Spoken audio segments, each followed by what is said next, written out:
What is a man's role in the suitor finding a wife dating process? And what is a woman's role? Let's begin.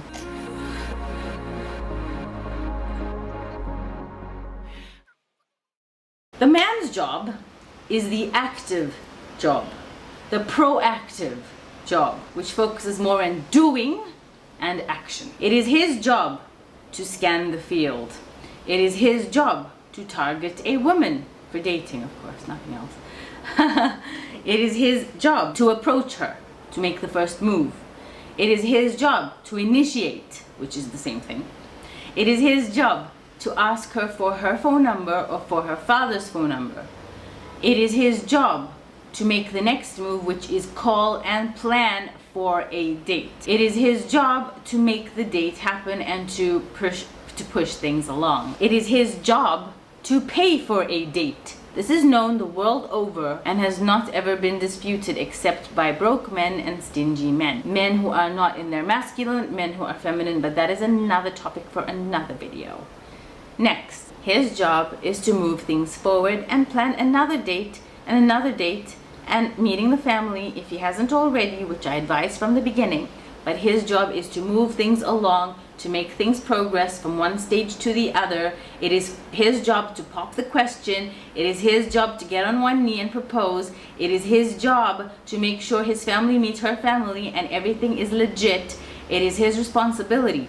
Now, if you look at the downfall of society, honestly, both sexes are to blame, but it would help a lot if you want more virtuous women, if the men would start off by being more virtuous and meeting the family sooner, and not trying to test the waters to see if she is an easy target for other than marriage, as in sleeping around, because that's going to turn the society upside down, which is what we have now. And women, it is your responsibility to make sure that you don't allow this to happen. The simple question is, who has allowed him to come into your privacy and be alone with you at any given time? Who has allowed that situation to happen? Think about that. The second part is, what is her job? What is a woman's role in the dating process? A woman's role in the dating process, in the suitor process, in the assessment or analyzing process to see if a guy is potentially worthy of being her husband, she has the following criterion to check for. Her job is to be, and see how different this is from the guy's job, which is to do. Her job is to be beautiful, to be amazing, to have a wonderful, fulfilling life, to be a good cook, to be motherly, to be strong and have standards. Her job is to be the prize catch that every man should be clamoring over each other to win. Her job is to be her best self, her most cared for self, which is why I keep telling women when I do my self-esteem coaching through this channel and through my courses, please see to it that they take care of themselves first, that they put themselves first, because that is a trait of a prize catch. Once you put yourself first, other people will put you first, and this is a fact. Your job as a woman is to have an amazing life that you've curated on your own. An amazing life of your own that fulfills you, makes you happy, and makes you be your best and joyous self. Your job as a woman is also to return his phone calls, to return his texts, not to always initiate, although you can later on and in lower amounts than he does. But your job is never to pursue. Just remember, everything that I've mentioned at the beginning of this video is what he does, and the opposite of what that is what you need to do. And your job, finally, is to say yes or no to his pursuit of you, which is yes or no when he asks you out for a halal date, and yes or no when he asks you to marry him. That is how you show your interest in a guy in the most high value way. You have less to do as a woman because you cannot sacrifice your youth and your beauty having sleepless nights wondering where he is and what he's doing. Your life needs to be fulfilling enough so that he knows that you can walk away at any minute if he acts up or fails to provide what his duty is to provide to you as a man. A woman gives him less because he needs to do more in order to feel like a man. If she constantly is competing with him in who gives more, it's kind of like an emotional tit for tat. If he buys you an expensive watch, it is not your duty to go and buy him an even more expensive watch, because this is one-upmanship, and this is what guys do with each other. If you want to be in your feminine and in a non-competitive mode, you need to be in your feminine and in receiving mode. Receiving mode is you allow him to give you what he needs to give you to feel like a man. And if you're constantly, trying to one-up him, trying to constantly do better than him, you may be richer than him, you may earn more money than him, but if you keep rubbing it in his face, he's going to feel emasculated, and he's going to feel like he can never please you, and therefore he will stop trying. Don't outdo him in the giving. Women are guilty of this because as women we have a soft nature and we love to overgive. We are the most generous and compassionate beings on earth, and that is because we have to raise children. The thing is, we have to separate that nurturing, motherly, maternal side, and we have to give him the side that he needs as a man, which is not the same thing as what a child needs. Unless, of course, you want a weak man and you want to be his mother. That's a different story and not a healthy dynamic that I aim for on this channel. Men like women who don't outdo them, outrun them, outcompete them, and outshine them. Of course, you need to be a challenge, but not when it comes to outdoing him in the gift department or in the way he needs to please you department. If you want to be a challenge, do what Prophet Muhammad ﷺ and Aisha radiallahu anha did in the desert. Go and have a race, go and race each other and see who finishes first. I do that with my husband. Now he can't run, but when he could, we used to race each other, and he beat me anyway, so it doesn't matter.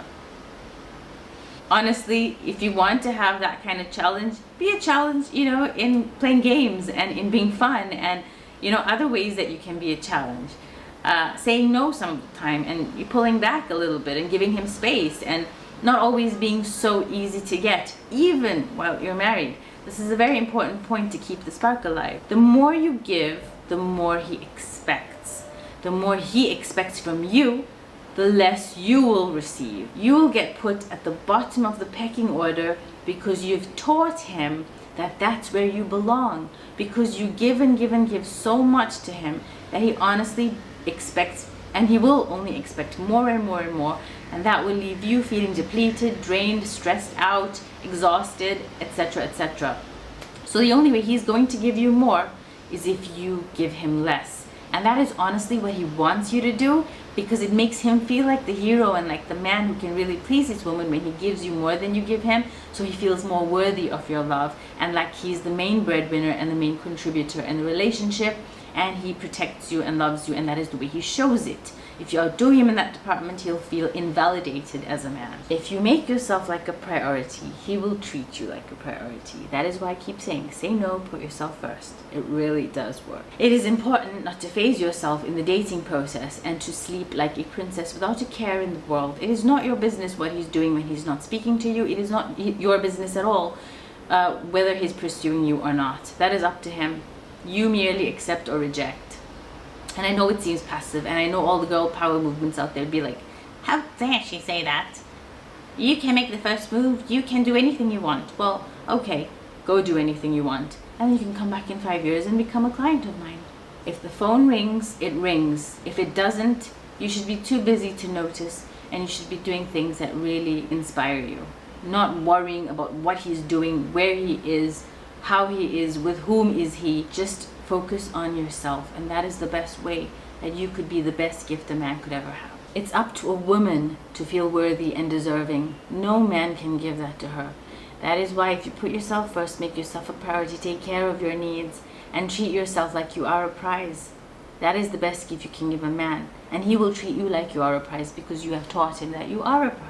It's up to the man to decide if she's worth pursuing. No woman can force a man to pursue her. And it is bad manners to force your company on someone. Whether it's your telephonic company, whether it's your texting company, whether it's your physical company and being with him in his presence. You have no right as a woman to force your company on a man because it makes you look incredibly low value. And that is a very good way that I found to express this point It's because when you keep bugging someone or keep initiating contact with them, you are in fact forcing your company on them, whether in the digital sense online or whether in the physical sense in person. When they didn't request it, they didn't ask for you, they didn't want to see you, they weren't interested. And honestly, if a guy is not interested and you pursue, there is nothing that reeks like desperation quite like that. So I want to save you that kind of embarrassment and that kind of devaluing of yourself to get you to understand and appreciate that you need to do sweet nothing. Yes, that's right. It's a bitter pill to swallow for all the alpha females. Trust me, I know I'm an alpha female. It took me a long journey to get to this point and to understand how to be in my feminine. Lean back, relax, and let them do the chasing and the pursuing. This is so important because it's honestly one of the biggest ways that I have raised my self-esteem and my value, and that is how I help others to raise it as well. And you're one of them, so please do like and subscribe to the channel if you've enjoyed what you've watched and what you've heard, and I hope to see you soon. Take care and remain in your feminine. Love you guys. Mwah.